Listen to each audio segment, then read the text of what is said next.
오늘 제목이 하나님이 사람의 마음속에 거하셔야 하는 이유가 뭔가 하는 거예요. 왜냐하면 성경에 수없이 많은 곳에 연애신의 수없이 많이 하나님을 내재시켜야 된다. 하나님을 마음에 모셔야 된다. 성령님을 모셔야 된다. 이것을 계속 이렇게 강조해요. 그래서 하나님이 왜 사람의 마음속에 거하셔야 되느냐? 그 이유가 뭐냐? 오늘은 그것을 말씀드려 보려고 합니다. 사람이 마음속에 하나님을 모시는 것을 믿음이라 그래요. 그래서 하나님이 내 마음에 안 계시면, 내 마음에 예수님을 모시지 않으면 믿음이 없다라고 하는 거예요. 그래서 예수님을 내 마음에 모시지 않으면 내가 아무리 이 성경책을 창세기부터 요한계시록까지 다 읽고 깨닫고 안다고 할지라도, 많이 듣고 많이 배우고 많이 깨달았다 할지라도 내 마음속에 예수님이 거하지 않으시면 나는 구원이 없는 거예요. 그래서 믿음에는 두 종류의 믿음이 있다 그러죠. 구원을 받을 수 있게 해주는 믿음이 있고 구원을 받지 못하게 하는 믿음이 있다고요. 예수님에 대해서 아주 잘 아는 존재가 누구냐면 사단이에요. 사단은 예수님을 저 천국에서부터 알고 저 영광의 왕국에서부터 잘 알고 지냈던 천사였어요. 그런데 그는 예수님에 대해서 정말이지 모르는 게 없이 잘 알았어요. 그런데 그는 구원이 없어요. 왜냐하면 예수님의 용서를 자기 마음에 받아들이지 않고 예수님을 자기 마음에 모시지 않았기 때문에, 즉 예수님을 믿지 않기 때문에. 그런데 지금 이 세상에 얼마나 많은 사람들이 예수님을 믿는다고 다 이야기해요. 아, 예수님 잘 믿는다고, 믿고 있다고. 그런데 내 마음속에 예수님을 모시는 그 지점까지는 안 가본 거예요. 그래서 예수님을 내 마음에 모시는 그 지점을 가야 되는데 대부분이 그것은 간과하고 이 성경을 많이 읽고 깨닫고 알고 남에게 잘 가르치고 교과 공부를 잘 가르치고 이러면 나의 믿음이 자라고 나의 지식이 자라서 내가 구원을 이루어간다라고 생각을 해요. 근데 성경에서 말씀하시는 구원의 조건은 오직 믿음이라고. 믿음이 너희를 살린다고. 근데 그 믿음이 뭔가 마음에 예수님을 모시는 것, 그것을 참 믿음이라 그러고 그것이 되어야 구원을 이루어간다고 하는 거예요. 그래서 여기에 이런 말씀이 있습니다. 타락한 인류, 우리들이죠. 타락한 인류는 사단의 합법적인 포로이다. 지금 이 세상은 성령께서 허락하시는 한도 내에서 사탄이 다스리고 있어요.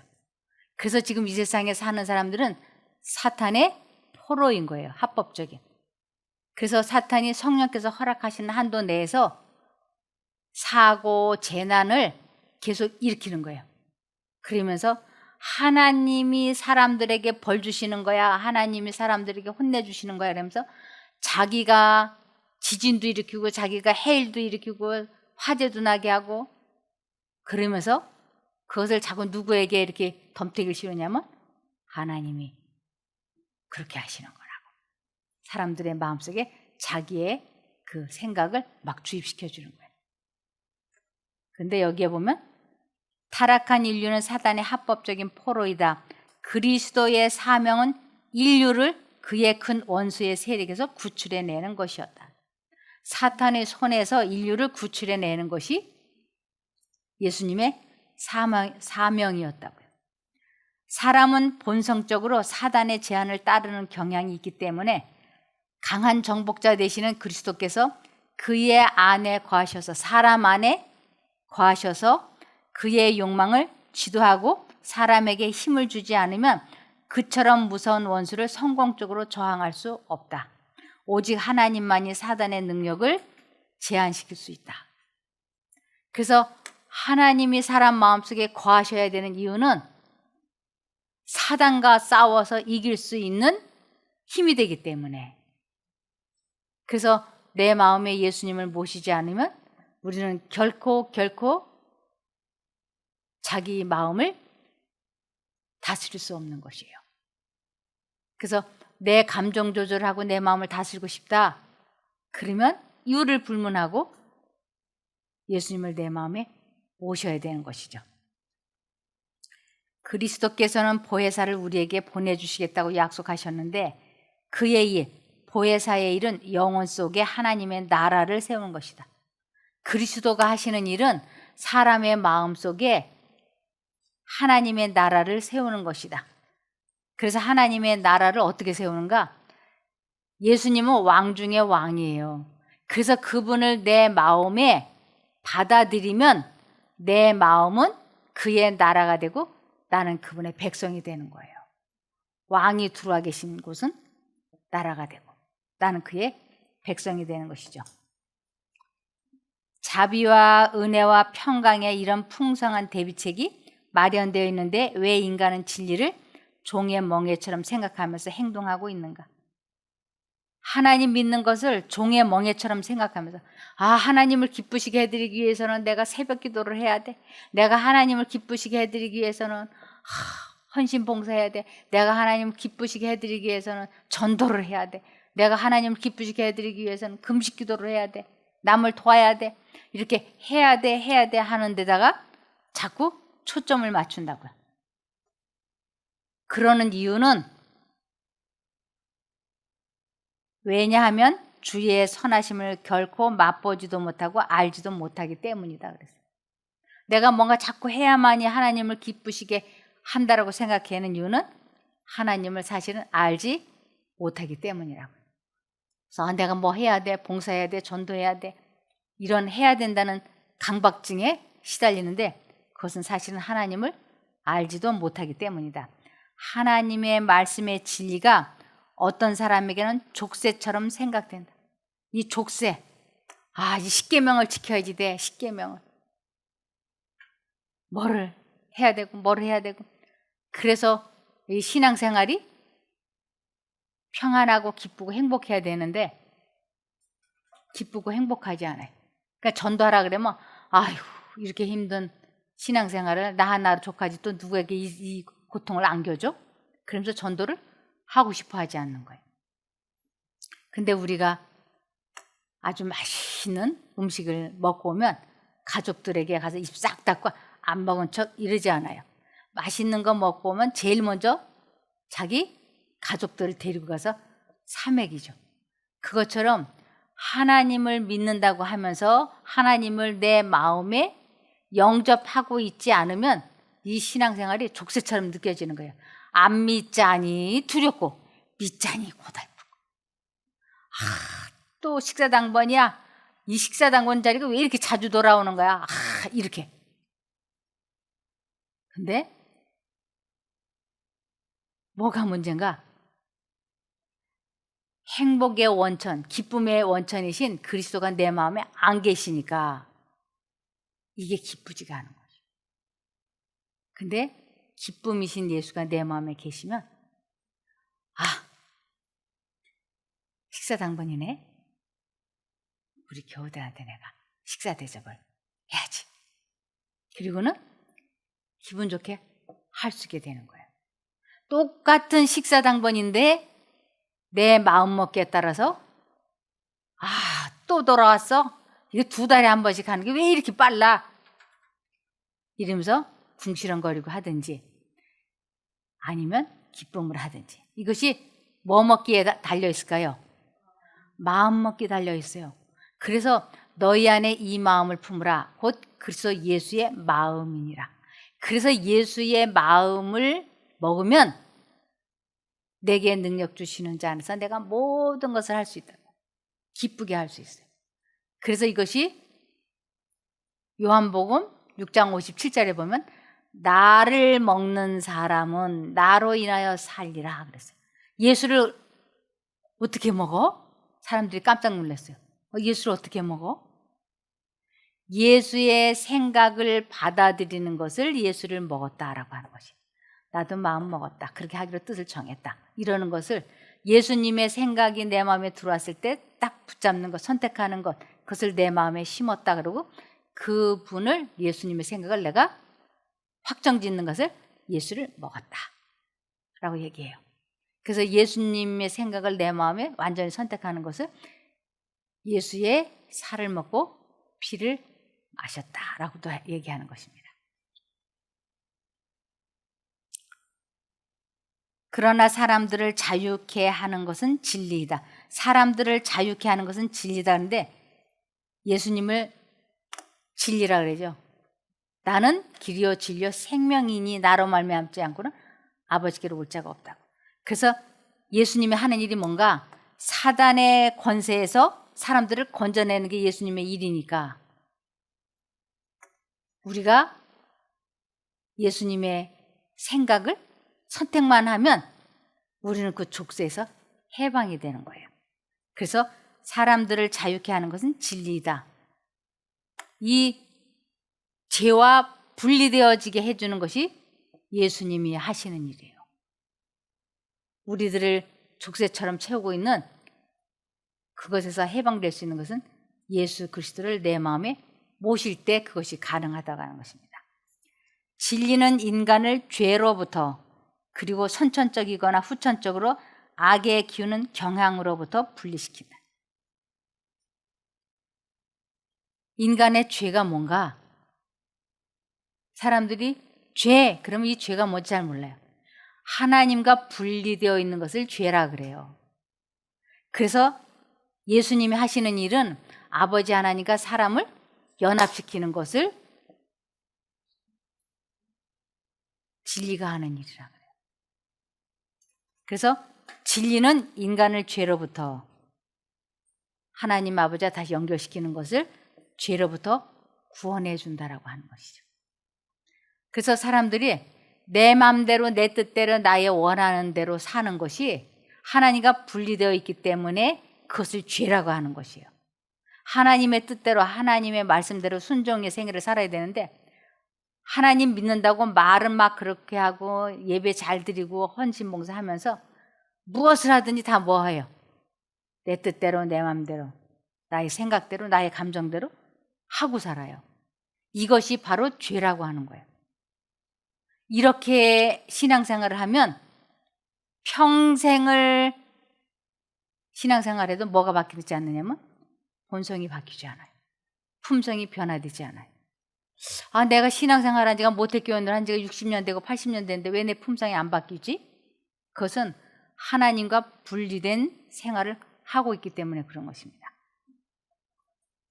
그래서 요한복음 1장 11절에서 12절에 자기 땅에 오매 자기 백성이 영접지 아니하였으나 그랬어요. 이스라엘 저 유대인들은 예수님을 자기 마음에 받아들이지 않았어요. 즉 자기들 생각대로 살면서 하나님을 믿는다고 했기 때문에 결국 예수님을 마음에 영접하지 않았어요. 자기 땅에 오매 자기 백성이 영접지 아니하였으나 영접하는 자 곧 그 이름을 믿는 자들에게는 하나님의 자녀가 되는 권세를 주셨으니 하나님의 자녀가 되는 조건이 있는데 그것은 영접하는 자, 예수님을 마음에 모시는 자, 곧 그것은 예수님을 믿는 자라는 뜻이에요. 그러니까 믿는다, 예수님을 영접했다 같은 의미라고 하는 것입니다. 그래서 우리가 사단과 싸워서 이기려면 뭐가 있어야 되냐면 요한일서 5장 5절에 예수께서 하나님의 아들이심을 믿는 자가 아니면 세상을 사단을 이기는 자가 누구냐? 절대로 이길 수 없다는 거예요. 그래서 사람들에게 하나님 믿으세요. 그러면 사람들이 나 교회 다녀요 이래. 그거는 믿는 게 아니에요. 하나님을 정말로 믿는다고 하는 것은 하나님을 내 마음에 모시는 것을 영접하는 자, 믿는 자라고 하는 것이. 그것을 제대로 가르쳐주고 실천하도록 알려줘야 되는 것입니다. 예수께서는 우리를 노력하지 않고 살게 놓아두지 않으신다. 그러나 그분께서는 우리가 모든 일에 당신을 처음과 마지막 그리고 최선으로 삼아야 한다고 가르치신다. 우리는 품성과 생애를 통하여 그분의 의를 품성을 나타내는데 방해가 되는 사업에 종사하지 말며 그런 직업을 구하지 말며 오락에 빠지지 말아야 한다. 무엇을 하든지 죽게 하듯 마음을 다해서 해야 한다. 처음부터 끝까지 최우선 순위를 언제나 예수님에게 두기 시작을 하라. 언제나. 내 직업이 예수님을 나타내기에는 좀 어려운 직업이네. 그럴 때는 어떻게 되냐면 그런 직업을 구하지 말고 오락에 빠지지 않아요. 내가 PC방을 해서 돈을 좀 벌어야 되겠어. 근데 사람들이 PC방에 와서 예수님을 발견하기가 어려워. 그럼 그만둬야지. 이렇게. 그래서 계시록 21장 7절에 이기는 자는 이것들을 유업으로 얻으리라. 이것들이 뭔가 하나님의 아들이 되는, 구원받는 거예요. 그래서 이기는 자는 이것들을 유업으로 얻으리라. 나는 저의 하나님이 되고 그는 내 아들이 되리라. 그래서 마음에 하나님을 모시게 될 때 나는 그분의 참 자녀가 될 수 있는 거예요.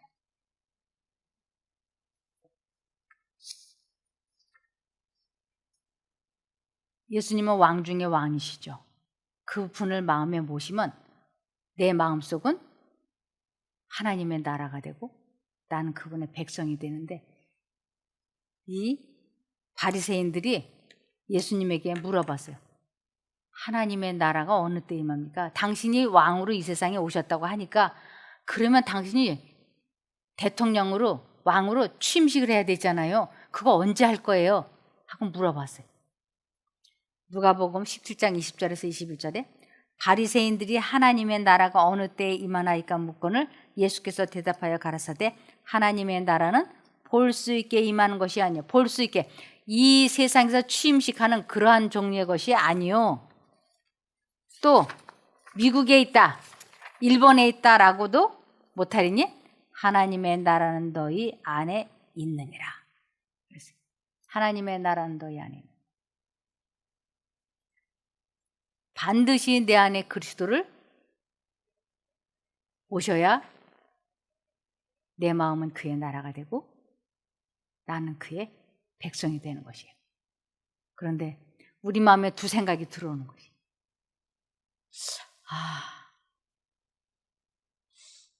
저 사람이 왜 나한테 화를 내지? 나도 맞받아 쳐야 되겠는데?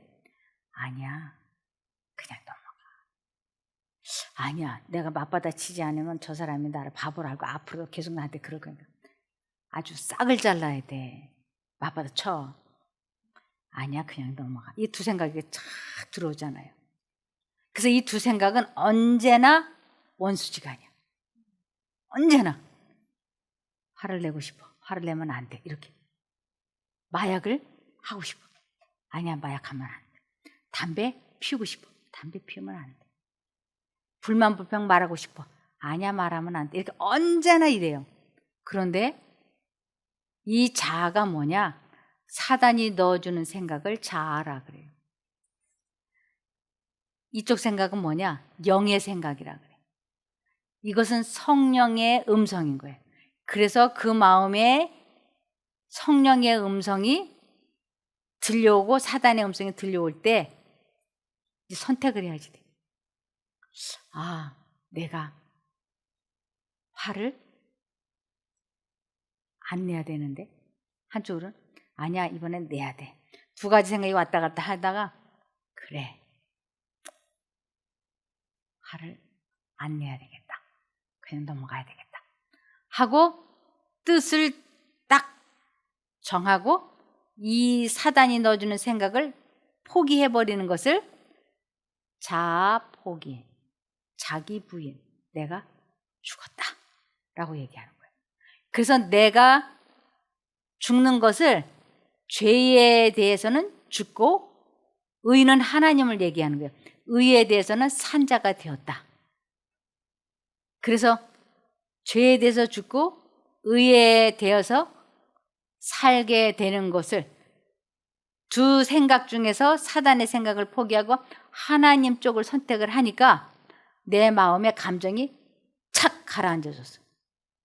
요것을 하나님을 만났다, 하나님을 안다, 하나님을 믿는다, 하나님을 사랑한다, 하나님을 보았다 얘기하는 거예요. 이게 공식이에요, 공식. 언제나 두신의 생각이 사람 마음속에 들어오게 돼 있어요. 아닌데 난 그런 거 없는데? 아닙니다. 누구에게나 두 가지 생각이 들어요. 그래서 두 신, 두 길, 두 마음, 그렇게 돼 있어요.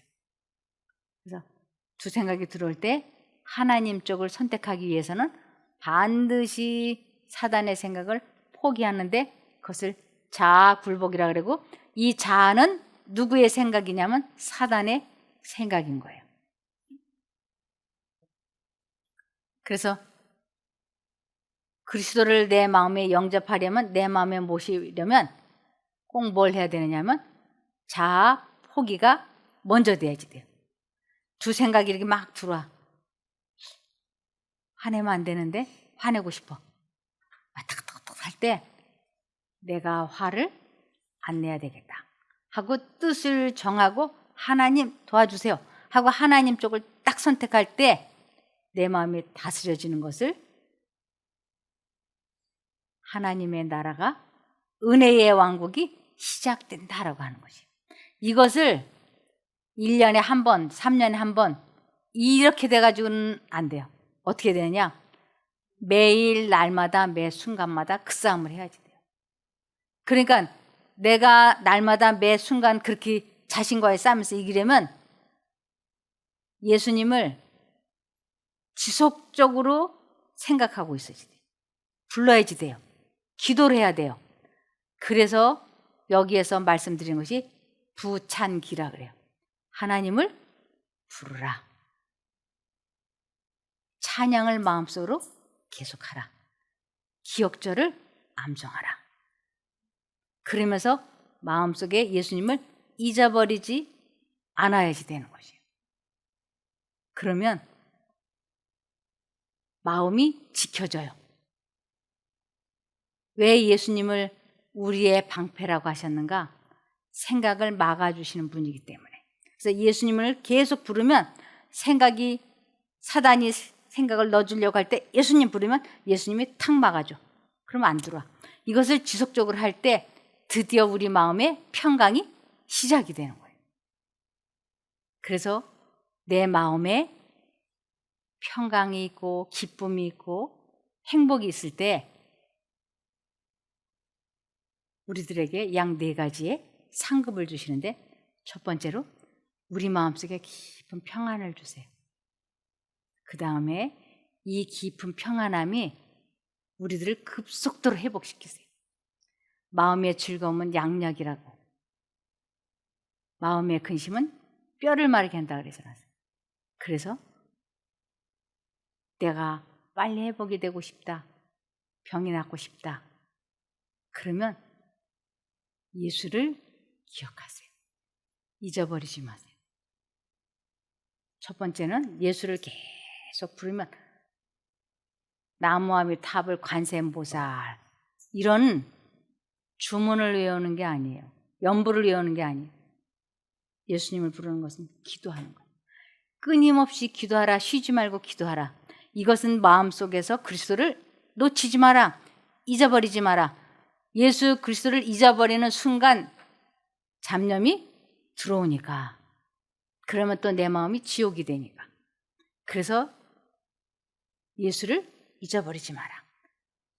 주님과 내가 계속 관계를 이어가면 마음이 평안하고 모든 질병이 회복이 되고 모든 사람과의 관계가 좋아지고 경제가 회복이 됩니다.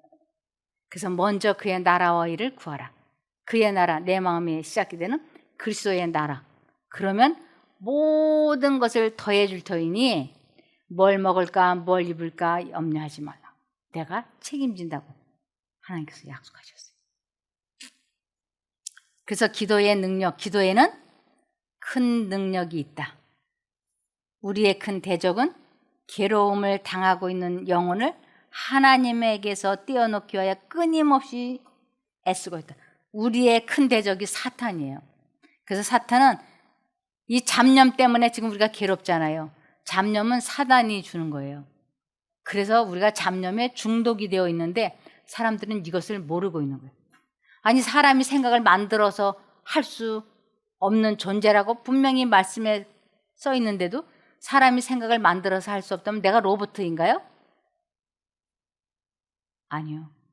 우리는 자유의지 속에서 선택할 수 있는 선택력이 주어져 있어요. 그래서 두 생각이 들어올 때 내가 어느 쪽인가를 선택할 수 있는 거예요. 근데 사단은 아주 자연스럽게 하나님과 우리 사이를 분리시키려고 하는데 그 분리시키는 방법이 뭐냐면 하나님을 생각하지 못하도록 계속 우리들의 욕망, 어떤 죄책감, 질투, 시기심 이러한 것을 슬쩍슬쩍 생각을 주입을 시키는 거예요. 그러면 그 생각을 하느라고 예수님을 까맣게 잊어버리고 옷도 사러 가야 되고 장신구도 사러 가야 되고 영화도 보러 가야 되고 게임도 해야 되고 할 게 너무너무 많아. 재밌는 게 너무 많아. 그러면서 하나님은 잊어버리는 거예요. 그것을 끝나고 나면 저녁 때 마음이 공허해지는 거예요. 내가 오늘 어떻게 살았지? 하나님과 완전히 분리되어서 살았기 때문에 낮 동안에 있었던 그 스트레스로 인해서 우리들의 건강은 소금 녹듯이 막 녹아내리는 거예요.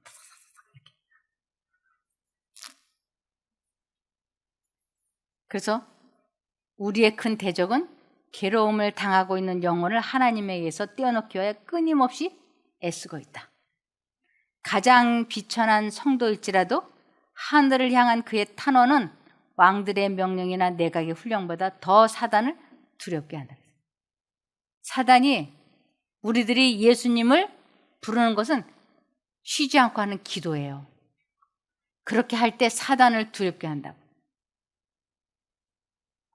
그러면서 우리들이 가장 조심해야 되는 게 뭔가? 신명기 8장 11절에 내가 오늘 내게 명하는 여호와의 명령과 법도와 규례를 지키지 아니하고 내 하나님 여호와를 잊어버리지 않도록 삼가할지어다. 오늘, 그는 지금. 우리가 하나님을 부르지 않는다는 건 그분을 선택하지 않는 것으로 간주가 돼요. 그래서 그분을 선택하지 않는 것은 사단을 영접한 것이 되어버리기 때문에 하나님께서 우리를 도와주실 수 없다고 나와 있습니다. 에레미야 33장 3절에 나를 부르라. 그리하면 내가 내게 응답하고 내가 알지 못하는 크고 능력 있는 일들을 내게 보이리라. 내가 하나님을 부르지 않으면 하나님께서 나를 도와주실 수 없어요. 너는 사단을 선택한 거니까 이렇게 돼버려요. 그래서 많은 사람이 그리스도의 아름다움과 하늘나라의 영광의 매력을 느끼고 있지만 그것을 소유하는 데 따르는 조건들을 만족시키려고 하지 아니한다. 조건이 있는 거예요. 마음속에 하늘나라를 만들려면 어떤 조건? 하나님을 선택해야 되는. 넓은 길에는 그들이 걸어가는 길에 완전히 만족하지 않는 많은 사람들이 있다. 넓은 길, 하나님을 선택하지 않고 믿지 않고 걸어가는 사람들이 가는 길을 넓은 길이라 그래. 근데 우리가 신앙생활을 하면서 하나님을 믿는다고 하면서 사실은 우리도 다 넓은 길을 가고 있는 사람이나 마찬가지예요. 넓은 길에는 그들이 걸어가는 길에 완전히 만족하지 않는 많은 사람들이 있다. 그들은 죄악의 속박에서 빠져나오길 열망하며 스스로의 힘으로 죄악적 습관에 대항하고자 애쓴다. 술 마시면 안 되는데, 술 마시면 안 돼. 요번 한 번 마시고 내일부터 마시지 말자. 이렇게. 스스로의 힘으로 죄악적 습관에 대항하고자 애쓴다.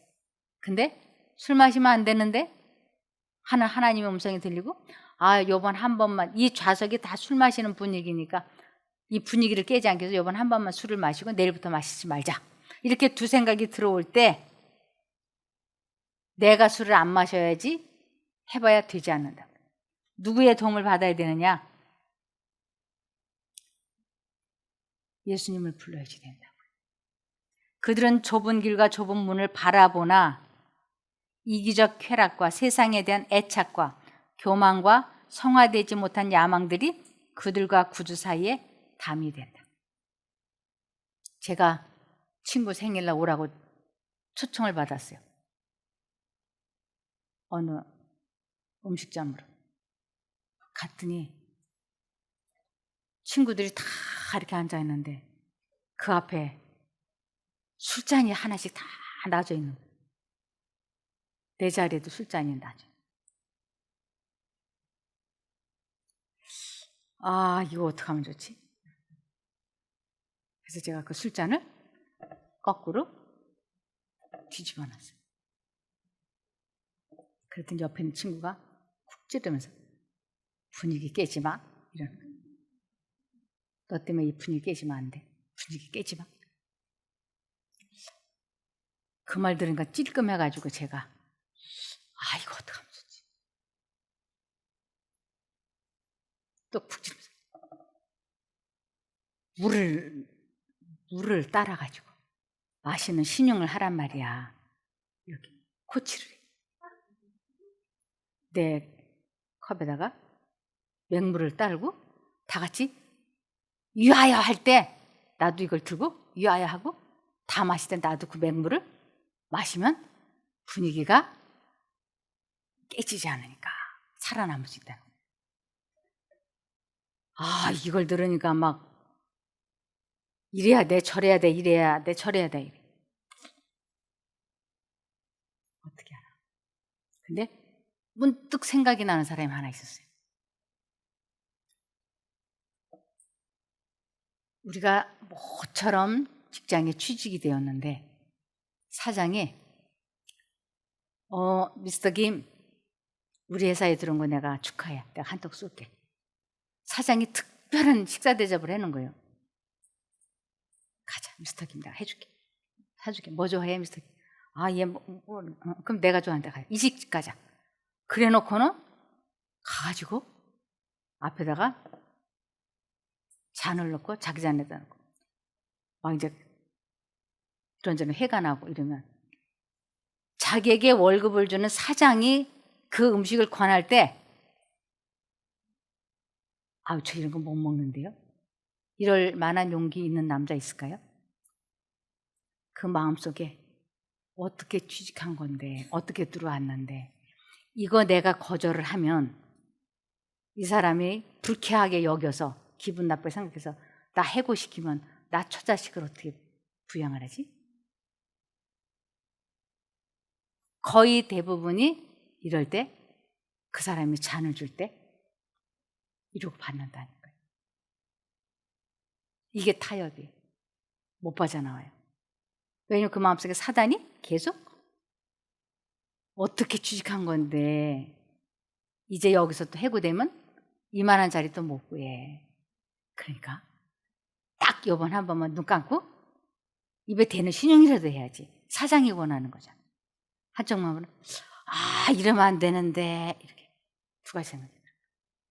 저에게도 딱 자리가 그렇게 됐어요.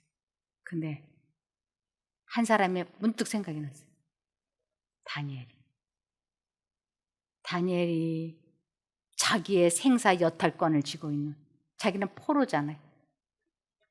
임금이 주는, 왕이 주는 그 음식 거절하면 네가 나를 무시하냐? 포로 주제에 끌고 가 하고 손가락을 한번 이렇게 하면 바로 죽는 거예요. 그런데 그가 뜻을 정했어요. 내 마음에 말씀하시는 하나님의 뜻에 내가 순종하리. 하나님. 그러니까 하나님께서 그 마음이 환관장에게 가서 말을 해요. 그래서 아주 겸손하게 온유하고 겸손하고 부드럽게 제가 채식을 하는데 저에게 도와주십시오. 그러더니 그 환관장이 말하기를, 아니 다른 사람들은 다 육식을 하고 포도주를 마시는데 너희만 4명만 채식을 하고 물을 마셨다가 너희들 얼굴이 꺼주주해지면, 초췌해지면 너희들을 이렇게 했다고 내가 죽을 터인데 난 그렇게 못한다. 그랬더니 그러면 제가 열흘 동안만 이렇게 채식을 하고 내 얼굴과 저 사람들의 얼굴과 비교를 해서 그때 당신 눈에 보이는 대로 하라면 내가 하겠습니다. 그래서 아 그래 그럼 그건 할 수 있지. 그래 열흘 동안 한번 해보자. 그러면서 환관장이 볼 때 니네들이 열흘 동안 채식하고 물만 마셔봐라. 절대로 저 고기 먹는 사람들 못 따라갈 거다. 그러지 않겠어요? 그래서 열흘 동안 했어요. 그런데 먹고 마시는 것보다 어디에다가 다니엘이 뜻을 정했냐면 내가 하나님께서 말씀을 하시면 죽으면 죽으리다 하고 순종을 하겠습니다 하는 것에다 뜻을 정했어요. 뭘 먹고 안 마시고 이게 아니고 하나님께서 말씀을 하시면 순종하리이다 하고. 그래서 하나님과 교통을 하고 있으니까 그의 얼굴이 광채가 내고 그의 얼굴이 생기가 넘치는 것이에요. 생기, 살아계신 하나님으로부터 오는 기운이 이 다니엘과 그의 친구들이 환하게 빛나게 해준 거예요. 우리 다 채식하잖아요. 물 마시잖아요. 근데 우리 얼굴이 환하게 빛나고 막 지혜가 있습니까? 안 그런 거는 하나님의 음성에 순종을 하겠다고 뜻을 정하지 않고 그냥 하기 때문에. 근데 그 4명의 청년들이 열흘 후에 환관장 앞에 가서 섰어요. 근데 환관장이 이 4명의 청년을 보니까 일반 사람들에게서는 볼 수 없는 하나님을 아는 빛이 나온 거예요. 하나님의 얼굴 빛에 다니는 사람들. 하나님을 아는 사람의 몸에서 풍기는 그 감화력이 환관장의 마음을 녹아지게 했던 거예요. 그래서 우리가 올바른 길에 서려고 할 때는 단호함이 필요해요. 죄와 타협을 해서는 안 돼. 옆구리를 치면서 맹물 마시는 것 같고 술 마시는 척하라고 타협을 하라고 신호를 보낼 때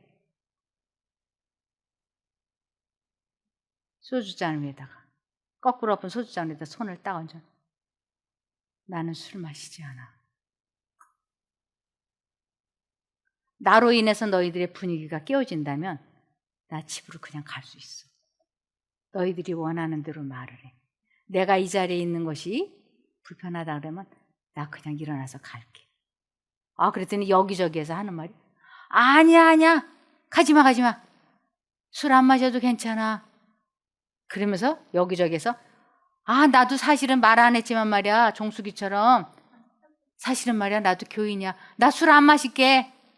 이래갖고 동지가 여러 명이 생긴 거예요. 그래서 그 자리가 술 먹는 사람과 먹지 않는 사람이 대화를 나눌 수 있었어요. 그래서 우리가 먹든지 마시든지 무엇을 하든지 내 마음에 말씀하시는 그 하나님의 뜻에 순종을 하겠다고 뜻을 정하면 하나님께서 당연하게 도우시죠. 우리가 뜻을 정하지 않고 어영부영하다 죄와 타협을 하고 또 어영부영하다 타협을 하니까 우리들의 뭐가 바뀌지 않는가? 품성이 바뀌지 못하는 것입니다. 그래서 여기에 이기적 쾌락과 세상에 대한 애착과 교만과 성화되지 못한 야망들이 그들과 구주 사이에 담이 돼요. 내가 죄와 타협을 하고 있는 동안에는 구주와 나 사이에 담이 생긴다고요. 자신의 의지와 자신이 택한 애정의 대상 혹은 직업을 버리는 것은 희생을 요구하나 그들은 이 때문에 주저하고 망설이며 돌아선다. 대부분이 주저하고 망설이다가 결국 하나님께 등을 돌린다고요. 들어가기를 구하여도 못하는 자가 많으리라. 그들은 선을 바라고 그것을 얻기 위하여 어느 정도 노력을 하나 그것을 끝까지 택하지는 않는다. 그들은 모든 것을 희생하고라도 선을 얻으려는 확고한 목적이 없다. 그랬습니다. 그래서 다니엘이 다니엘일 수 있었던 것도 사실은 목숨을 건 뜻을 정했기 때문입니다. 다니엘서 1장 8절에 다니엘은 뜻을 정하여 왕의 음식과 그가 마시는 포도주로 자기를 더럽히지 아니하리라 하고 자기를 더럽히지 아니하도록 환관장에게 구하니. 목숨을 건 뜻이었어요. 그랬더니 하나님께서 다니엘과 연결되어 있었기 때문에 다니엘이 육신도 건강했지만 아주 지혜로운 사람이 될 수 있었던 것입니다. 그래서 순결하고 고상한 품성은 확고한 원칙과 요동치 않는 믿음에 의해서 빛을 발할 수가 있다. 비록 죄악에 둘려 있다 할지라도 고결함과 완전성에 흠집을 남길 필요는 없는 것이다. 만약 요셉같이 모략과 중상으로 고통을 당한다면 크신 섭리는 선을 위하여 대적의 모든 괴계를 뒤엎으실 것이다. 다니엘같이 요셉처럼 뜻을 정하고 하나님께 완전히 몰입을 하게 되면 대적의 모든 괴유를 뒤엎으실 것이라고요. 그리고 때가 되면 악한 자의 원한 때문에 잠시 동안 낮아진 것보다 하나님께서는 훨씬 더 그를 높이실 것이다. 요셉이 다니엘이 처음에는 노예 상인에게 팔선 노예로 포로로 잡혀가서 포로로 지내지만 그들이 하나님과 동행함으로 결국 얼마 지나지 않아서 세계 최강대국의 총리가 되고 또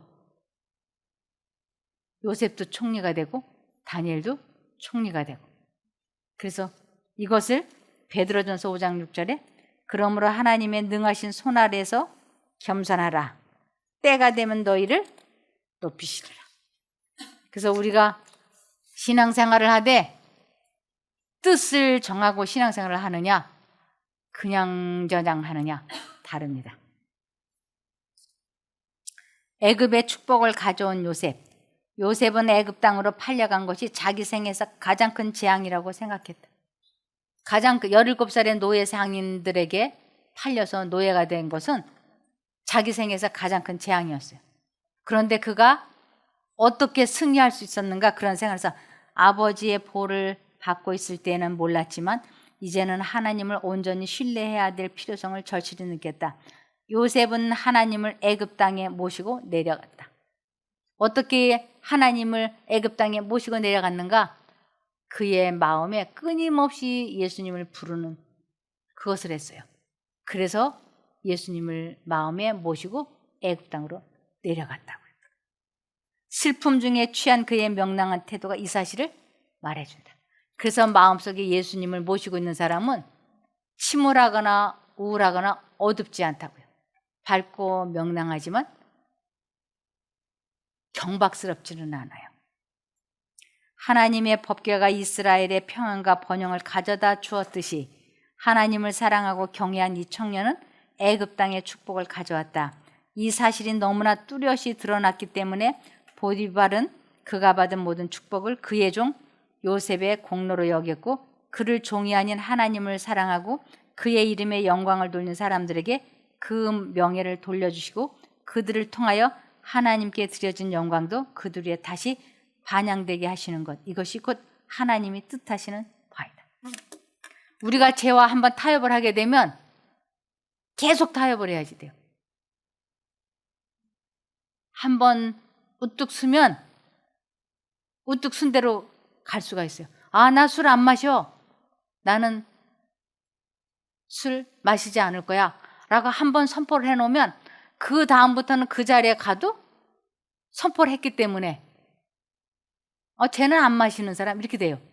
그런데 맹물 가지고 술 마시는 척척척 하고 나면 너 전번에는 마셔놓고 이제 와서 안 마신다 그래. 이렇게 된다니까. 그래서 우리가 인생을 살면서 이사야 41장 10절에 보면 두려워 말라. 내가 너와 함께합니다. 이보다 더 큰 약속이 없어요. 놀라지 마라. 이것은 침착하고 차분하라. 나는 내 하나님이 됨이니라. 내가 너를 굳세게 하리라. 참으로 너를 도와주리라. 참으로 나의 의로운 오른손으로 너를 붙들리라.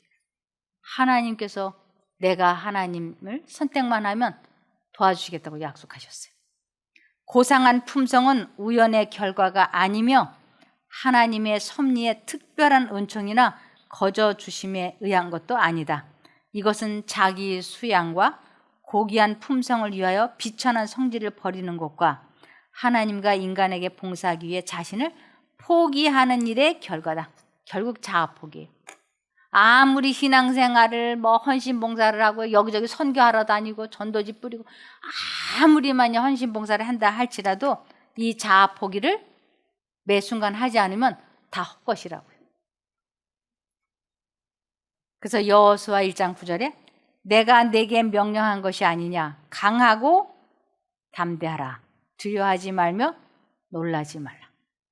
내가 어디로 가든지 내 하나님 여호와가 너와 함께 하느니라 하시니라. 하나님과 함께 하게 되면 침착하고 차분하며 두렵지 않게 된다고요. 그래서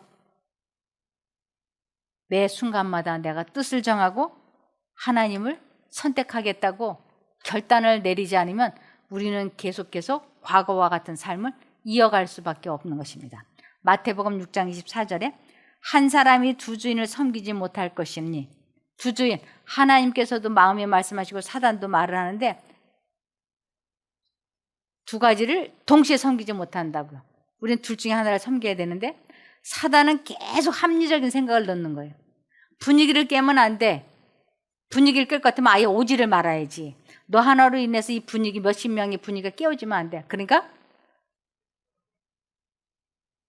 마시는 척 해야 돼. 예수 안 믿는 척 해야 돼. 이렇게. 근데 하나님께서는 그것이 두 주인을 섬기는 거라. 한 사람이 두 주인을 섬기지 못할 것이니 혹 이를 미워하고 저를 사랑하거나 혹 이를 중히 여기고 저를 경히 여김이라. 너희가 하나님과 재물 세상을 겸하여 섬기지 못하느니라. 그래서 우리가 자녀 교육을 정말 잘 시키고 싶다면 부모가 단호하고 확고부동하게 뜻을 정해서 서는 모습을 자녀들에게 보여줘야지 돼요. 아, 우리 엄마는 참 단호해. 그런 면에서는 우유부단하지 않아. 이런 인상을 아이들에게 심어주어야지. 그렇지 않으면 아이들이 순간순간 엄마처럼 된다. 시어머니에게 전화가 왔어. 집 전화로. 엄마 할머니한테 전화 와서 없다. 이러면 아이가 할머니 엄마 안 계세요. 그래 다음에 전화할게. 끊었어. 근데 아이 마음속에 급하면 어떻게 돼요? 거짓말 하는 것이 선인 줄 알아. 그래서 아이들이 본대로 배운 대로 살아가면서 이 세상에서 간교한 사람이 될 수 있어요. 그래서 자녀 교육은 처음부터 끝까지 모범이에요. 죽으면 죽으리라고 시어머니 전화 받고 싶지 않지만 엄마 할머니한테 전화 와서 그래 이리 다오. 내 어머니 정직하게 말하고 아이한테 그 모습을 보여줘야지. 달면 삼키고 쓰면 뱉어내는 그런 식의 인생을 살면 우리 아이들이 딱 그렇게 된다니까요. 그래서 주 예수를 믿으라. 그리하면 너와 내 집이 구원을 얻으리라. 엄마인 내가 예수님을 마음에 모시기 위해서는 자아 포기를 해야 돼. 그리고 예수님을 모시고 살면 우리 아이들이 그 모습을 보고 그대로 되는데 엄마가 부정직하면 아이들도 인생을 부정직하게 살 수 있어요. 그렇게 되기를 바라며 정직한 신앙생활 하기를 바라며 말씀을 마치겠습니다.